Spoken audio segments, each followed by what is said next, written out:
بسم الله الرحمن الرحيم. طلبة ميدل 1 إن شاء الله بإذن الله هنشرح ليسون 2 اللي هو Scientific Notation الصيغة العلمية. الليسون بتاعنا عنوانه Scientific Notation اللي هي الصيغة العلمية.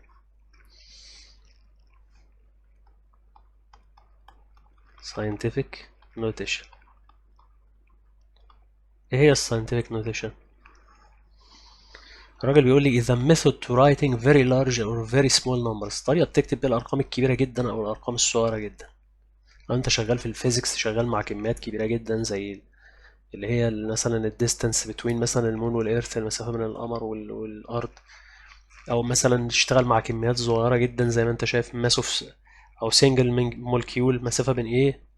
بين أجزاء جزيء واحد أوف أكسجين. يبقى المسافة بين إيه؟ أجزاء إيه؟ جزيء الأكسجين، وأنت إيه؟ بتشتغل مع كمية صغيرة جدا، فأنت هتحتاج تكتبها بشكل إيه؟ حاجة اسمها الصيغة العلمية. الشرط بتاعها الصورة اللي بنكتب بيها الصيغة العلمية تبقى إيه؟ تايمز 10 باور ان ده بيبقى انتجر، بيبقى عدد صحيح. يبقى ان ده بيلونج تو زد انتجر، يعني ممكن يكون انتجر اي عدد صحيح 0 1 2 3 and so on، او نيجاتيف 1 نيجاتيف 2 and so on.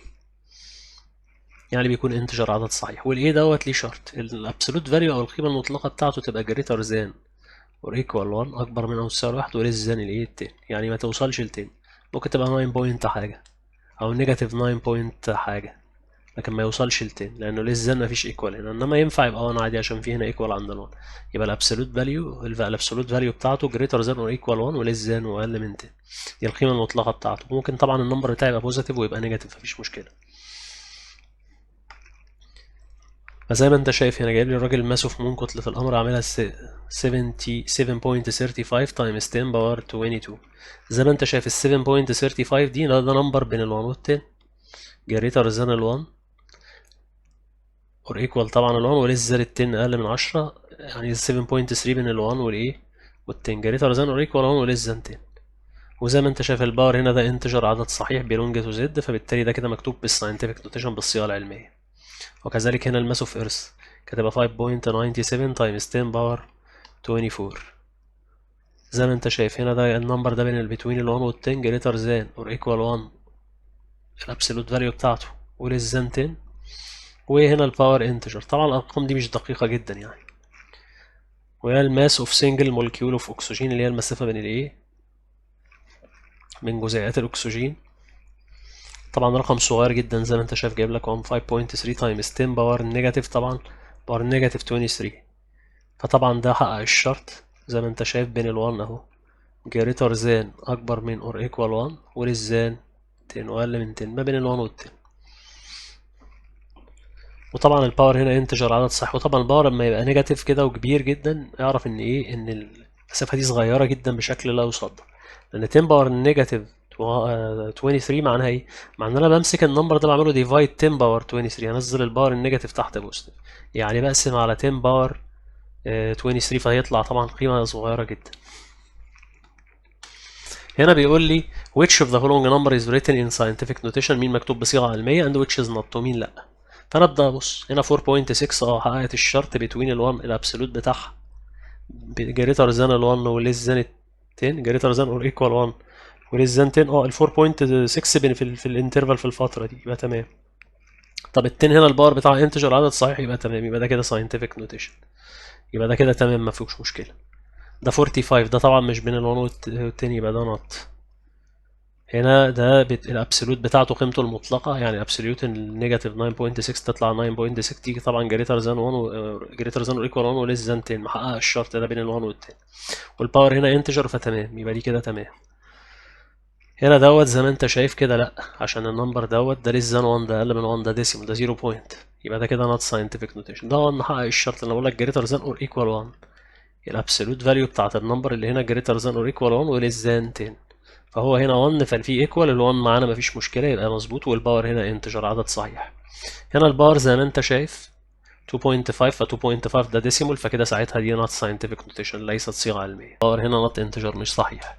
هنا بيقول لي write each of the following in scientific notation، عايز بقى يكتب بصيغه علميه. جايب لي كده 82 وجنب منها كام زيرو، 82 مليون 1 2 3 4 5 6، عايز يكتبها scientific notation. لازم النمبر ده العدد ده يبقى بين ال 1 وال 10. فانا هحرك هحط بوينت هنا في المنطقه دي ديسيمال بوينت عشان تبقى 8.2 فينطبق عليها الشرط تبقى جريتر ذان اور ايكوال ال 1 الابسولوت بتاعها وليس ذان 10. فانا حطيت البوينت يبقى هنا هكتبها 8.2 تايمز.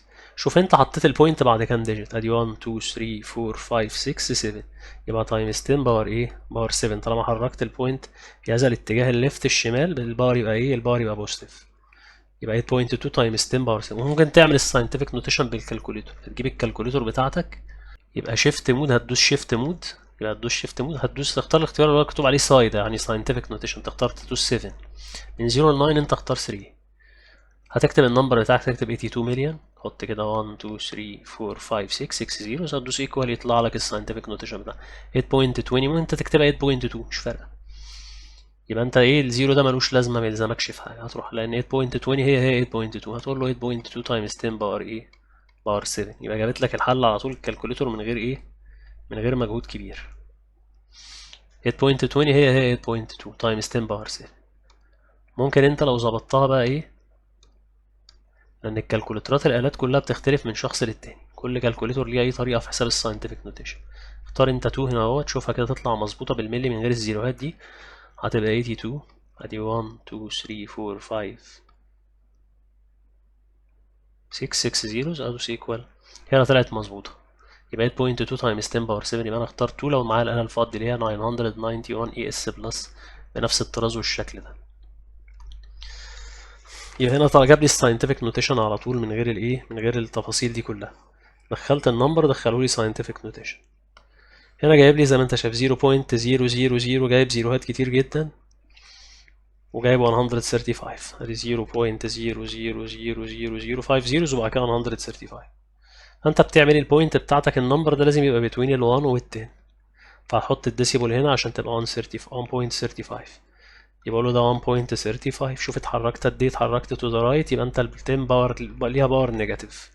طب باور نيجاتيف كام شوف يا عم من البوينت دي والبوينت اللي انت حطيتها كام ديجيت كام عدد 1 2 3 4 يبقى 1 2 3 4 5 6 يبقى هنا عندي 6 ديجيت 6 ارقام يبقى هنا 10 باور نيجاتيف 6 همسك الكالكوليتر الايه اللي انا بختاره ممكن اختار فروم 0 تو 9 هو بيديني ايه اختار شكل الصيغه اللي بكتبها خليك 3 اهي بوينت اهي 0 1 2 3 4 5 وبعد كده احط ال 135 انا مش عايز ابروكسيميشن مش عايز تقريب فهو جابها لي من غير تقريب اهي طلعت 1.35 تايمز 10 باور نيجاتيف 6 ظبطتها عند 2 يبقى كتبها لي ساينتفك نوتيشن من غير ما ابذل اي مجهود.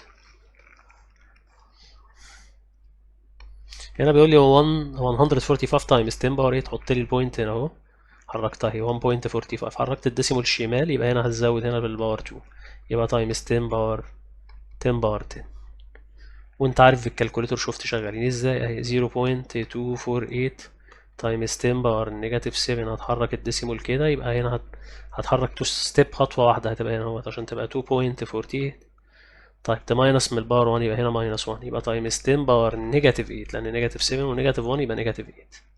اتاكد من الكالكوليتور بتاعتك كل شغلك في الساينتفك نوتيشن تقدر تعمله بالكالكوليتور بمنتهى البساطه لان السؤال تقريبا هيجي تشوز مش هيجي لك لو جالك ساينتفك نوتيشن هي ممكن يجي لك تشوز او ممكن يجي لك واحده في الايه في الاسي في الاسئله المقاليه هيبقى هنا 0.248 تايمز 10 باور نيجاتيف 7 او كتبها بالساينتفك 2.48 تايمز 10 باور نيجاتيف 8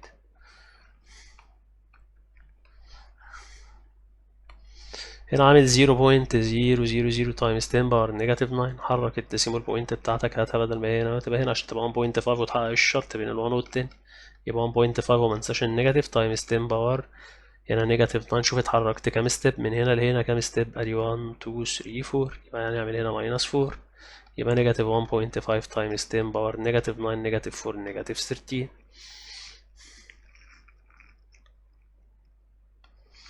هنا بقى عايز العكس هنا عايز الرايتنج ان ستاندرد فورم عايز احول الايه للساينتفك نوتيشن الصيغه العلميه اكتبها بالصيغه الايه العدديه العاديه بيقول لي write each of the following in standard form عايز يكتبها بالطريقه العاديه فهنا بيقول لي 3.7 times 10 باور 5 فانت تعمل ايه تبدا تفك ال 10 باور 5 دي تخليها 10 خليها 1 وقدامه 5 zeros، يبقى 1 2 3 4 5.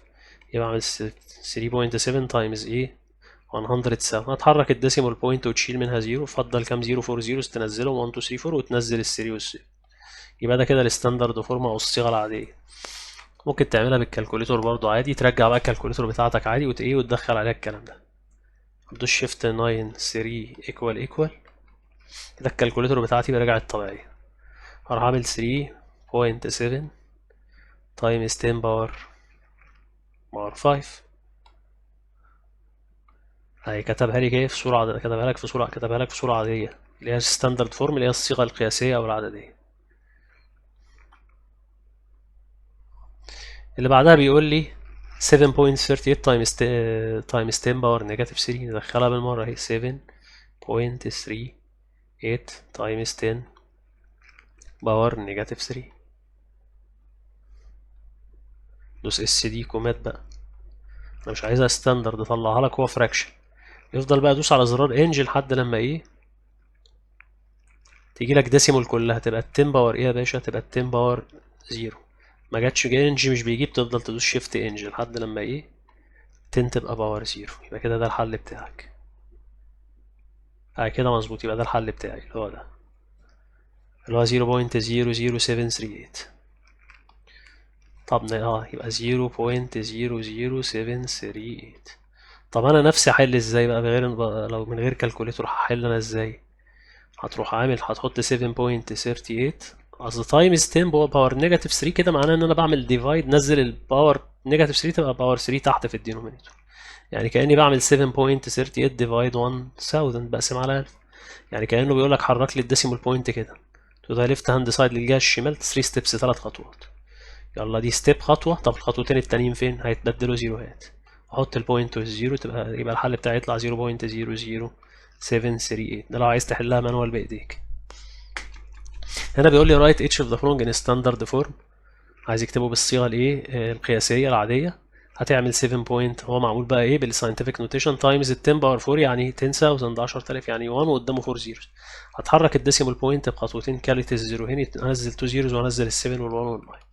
كده دي اسمها ستاندرد او تدخل على الكالكوليتور. نيجاتيف 2.7 تايمز 10 باور نيجاتيف 5. هتعملها نيجاتيف 2.7 ديفايد 10 باور نيجاتيف 5 تنزلها تحت 10 باور 5 يعني 1 وقدامه 5 0 يعني 100,000. هتحرك الديسيمول هنا 5 ستيبس، 5 خطوات للخلف.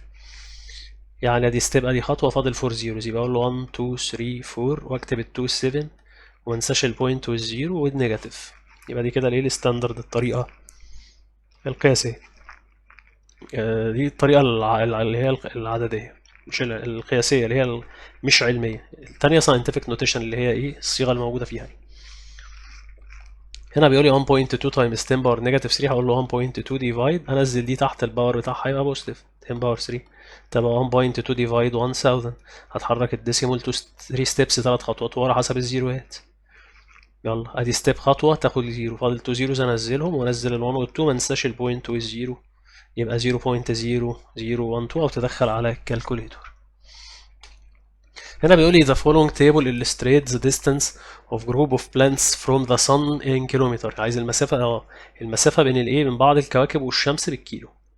فانا الديستانس هنا عندي كلها مكتوبة scientific notation 1.43 times 10 باور 9 1.5 times 10 باور 8 2.28 times 10 باور 8. وهنا جايب لي ايه اساميهم ساترن وإيرث ومارس وأورانوس.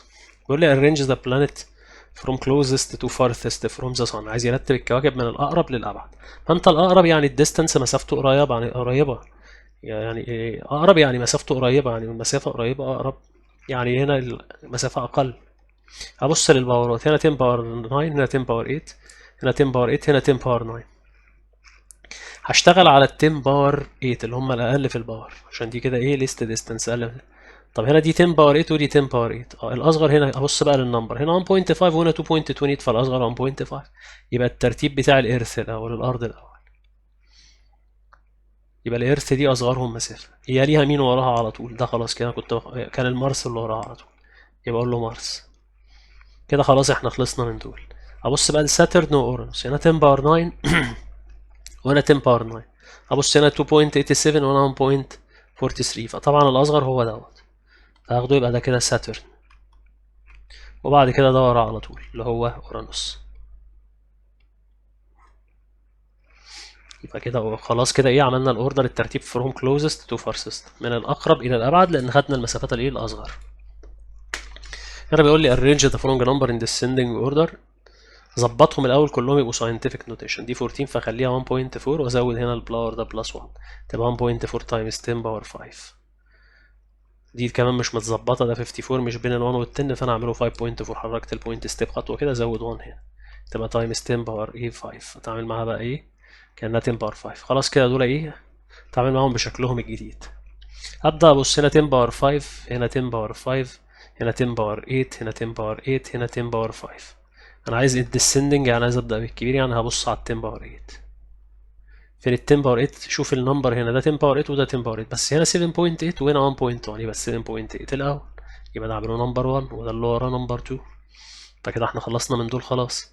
طب بعد كده ابدا التفت لل 10 باور 5 هنا 10 باور 5 وهنا 10 باور 5 وهنا 10 باور 5. ابدا ابص للنمبرز هنا 7 هنا 1.4 وهنا 5.4 فطبعا اكبرهم هو 7 فهشتغل ده يبقى نمبر 3.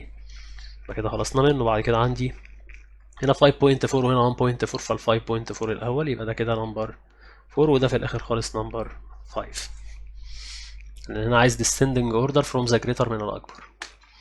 هنا بقى operation العمليات هناخد بقى الاديشن والسبتراكشن في الساينتفك نوتيشن، الجمع والطرح بتاع الصيغه الايه العلميه.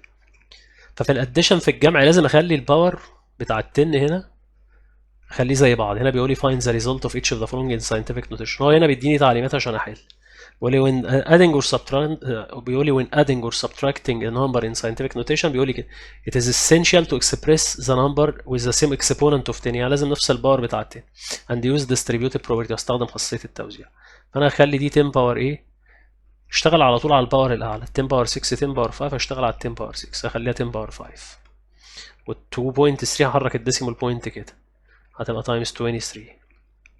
طب والتاني هنزله زي ما هو اهو 3.7 تايمز 10 باور 5.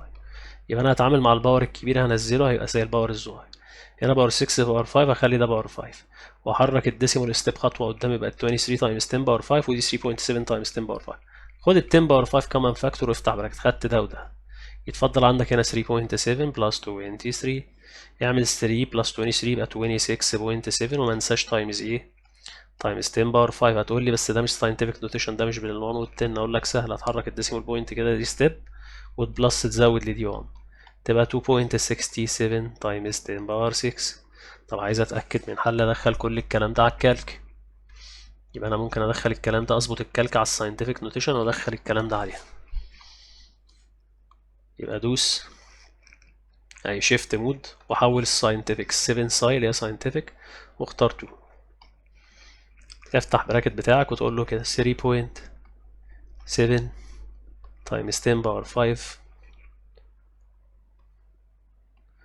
تمشي وتقفل البراكت بتاعك وتروح عامل بلس 2.3 تايمز 10 باور 6 تمشي وتقفل البراكت بتاعك وتيكوال طلعت 2.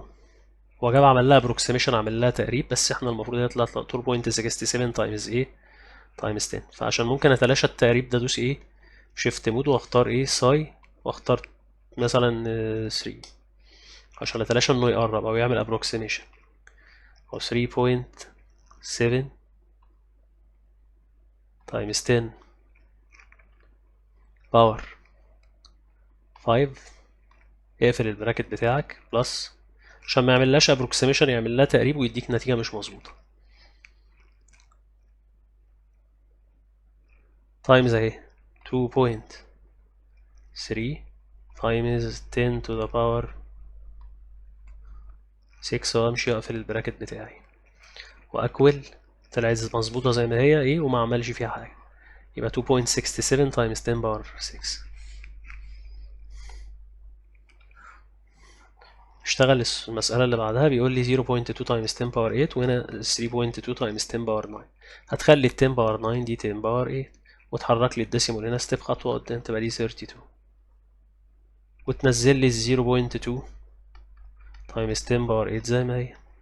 خد ال 10 باور 8 كمان فاكتور اهي اما كنسلها من هنا ومن هنا يتفضل عندك في البراكت 0.2 minus 32. احسب بقى 0.2 minus 32 اعتقد تطلع 31.8 بس بالنيجاتيف times 10 باور 8. طب دي مش ساينتفك، احرك الديسيمول كده تبقى 3.18 منساش النيجاتيف times 10 باور هتزود. طب انت مشيت شمال كده يبقى الباور ده يزيد بلس 1 يبقى times 10 باور، حركت ستيب واحدة يبقى باور 9. اتأكد بالكالك.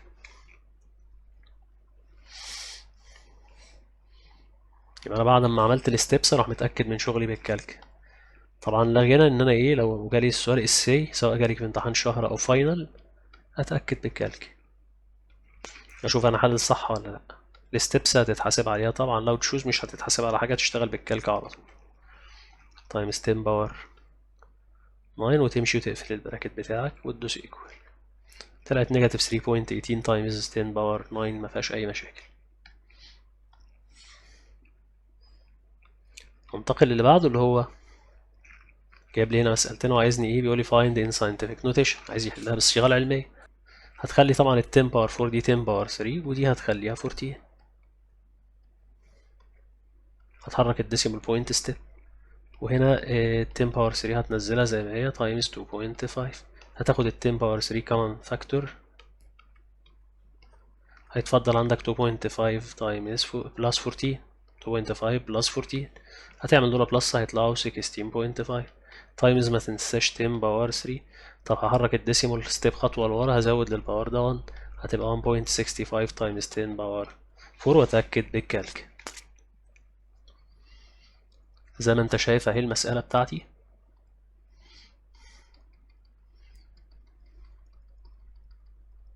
ايكوال هتشوفها طلعت 1.65 تايمز 10 to the power 4.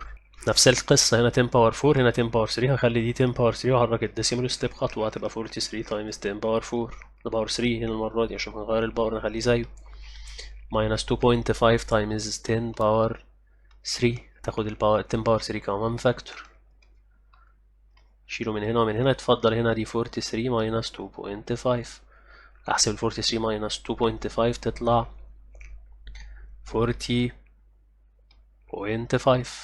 40.5 منساش تايمز 10 باور 3.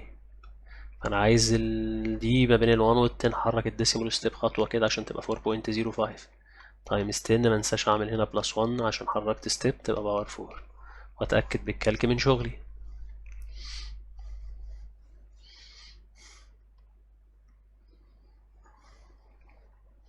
يبقى براكت اهو اقول له 4.3 تايمز 10 to the power 4 البراكت minus 2.5 times 10 باور 3 طلعت زي ما احنا عملناها 4.05 times 10 to the power 4. يبقى احنا كده ماشيين في السريع. هنا المالتيبليكيشن والديفيجن. المالتيبليكيشن بقى بشتغل ازاي؟ بشتغل باللو اوف اكسبوننت بايه؟ بقوانين الاسس. اعمل ال 10 في ال 10 تايمز ال 10 والنمبر تايمز النمبر. هنا بيقول لي find the result in each of the following in scientific notation. فكل اللي عليك انك هتعمل ايه براكتين كده 2 براكتس قوسين تانيين. هتعمل النمبر تايمز النمبر يعني هتعمل 6.5 تايمز 8 وتعمل ال 10 تايمز ال 10 اقول له 10 باور 4 تايمز 10 باور 2 6.5 تايمز 8 ادي 5 تايمز 8 40 0 كاري اب 4 6 تايمز 8 48 بلس 4 تبقى 52. منساش الديسيمال بوينت بعد 1 ديجيت يعني هتبقى 5.52.0 يعني 52 يعني كده البوينت 0 ده ملوش لازمه يعني هتبقى 52. طب تايمز كام يا استاذ؟ 10 باور 4 تايمز 10 باور 2 البيز 1 10 هعمل بلس للباور تبقى 10 باور 4 بلس 2 يعني 10 باور 6. عايز ده ساينتفك نوتيشن عشان ده مش بين ال 1 وال 10 حط بوينت واعمل بلس 1 هنا عشان تبقى 5.2 يبقى 5.2 تايمز 10 باور 7 كده بقت بين ال 1 وال 10 كده ساينتفك نوتيشن. يتأكد بالكالك بعد لما تخلص.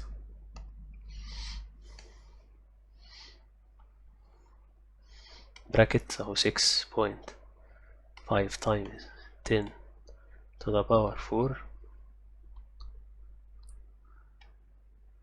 times 8 times 10 power 2 equal تطلع 5.20 times 10 power 7 هي 5.2 ما تشغلش بالك 5.20 equal 5.2 يبقى انا في السريع. هنا ديفايد برضو براكتين اهم، يبقى اعمل ده ديفايد ده تايمز ده ديفايد ده، يبقى 2.4 ديفايد 1.2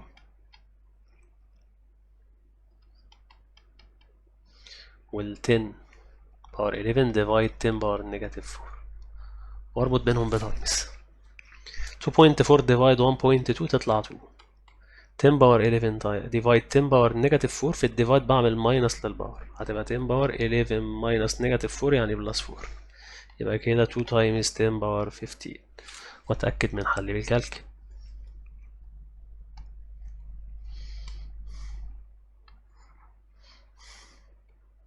يبقى 2.4 times 10 to the power 11 divided by 1.2 times 10 to the power negative 4.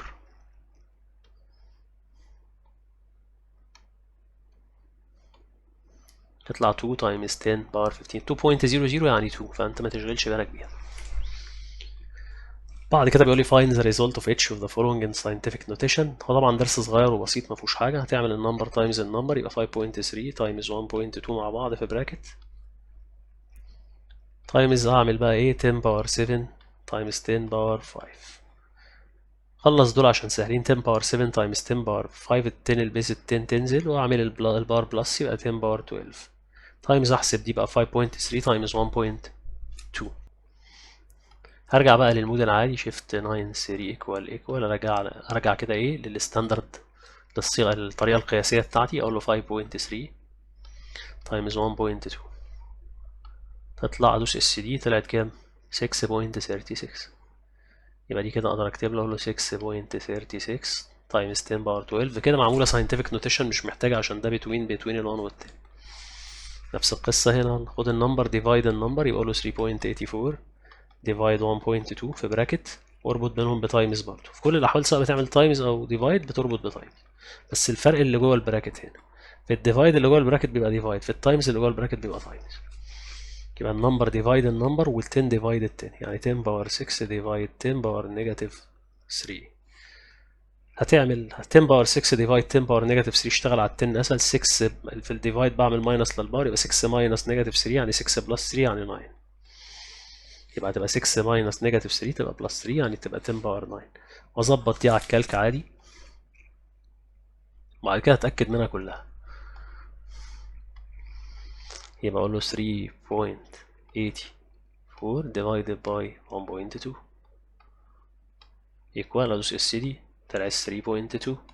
يبقى 3.2 times 10 to the power 9، واتاكد بقى منها كلها بالكالكوليتر واظبطها على الساينتفك نوتيشن. يبقى ابدا من الاول كده اقول له 3.84 times 10 power 6 divided by 1.2 times 10 power negative 3. اقفل البراكت بتاعك. المفروض كنت ادوس شيفت ساينتفك، بس ممكن استبدل الكلام ده بانج، ادوس زرار انج جابها لي ساينتفك. 3.2 times 10 to the power 9. لما الاقي النمبر ده بين ال1، لان انج ساعات مش بيجيبها مظبوطه على طول، فانت الافضل تظبط الكالكوليتور بتاعتك على الايه ساينتفك نوتيشن، اللي هي شيفت وتدوس مود وتختار 7 اللي هي الساينتفك، اختار 2 او 3 وحسب ما تظبط معاك المسألة. كده احنا خلصنا الدرس بتاع الساينتفك نوتيشن بتاعنا. درس سهل وما فيهوش اي حاجه، ومش بيجي كتير في الامتحان. جاي سؤال تشوز او سؤال اساي كده، انت ايه غطيت الافكار بتاعته، مش هيزود في الافكار عن كده. كان معاك مستر امير موسى مدرس الماثماتكس في اسكندريه، والسلام عليكم ورحمه الله وبركاته.